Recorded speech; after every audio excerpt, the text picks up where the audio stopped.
সিনেমাই কন্টিনিউ করবেন নাকি নাটক ওটিটির দিকে? না, এটা 2 বছর আপনি দেখলেই বুঝতে পারবেন যে আমার অ্যান্সারটা কি। এটা আগ বাড়িয়ে বলার কিছু নাই, আর আমি জানি না আমার সাথে কি ঘটবে। সো আমি ভবিষ্যৎ দ্রষ্টা না, বাট আমি সব প্ল্যাটফর্মেই আমার কাছে সেম, আমার কাছে কোনো ভেদাভেদ নাই। আমি যেখানেই কাজ করব, কন্টেন্ট নিয়ে কাজ করব, আমি আমার অভিনয়ে যেখানে যে ইমেজ, যেখানে যে অ্যারেঞ্জমেন্ট, সেভাবেই আমাকে কাজ করতে হবে। সো আমার কোনো প্ল্যাটফর্মের প্রতি আমার কোনো দ্বিমত নেই। হ্যাঁ, যখন একটা মানুষ একটা প্ল্যাটফর্মে কাজ করে তখন হয়তোবা অন্য প্ল্যাটফর্মে কাজ সে সময় করা যায় না। ইটস এ ট্রিক, অর এটা একটা রুল, বা এটা একটা ধরন।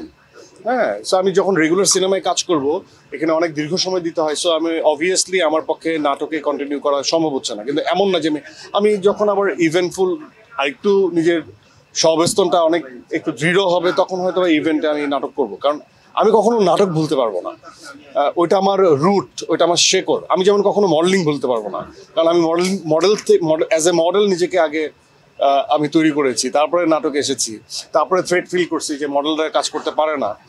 দেন আমার নাটকে আসা, অভিনয়ে আসা, দেন ওটিটিতে যাওয়া, দেন আবার থ্রেট যে নাটকের মানুষ সিনেমাতে ওয়ার্ক করে না। মানে এই যে এটা একদিক দিয়ে পজিটিভ, কারণ এটা আমার মতো মানুষের হয়তো অনেক হেল্প করে।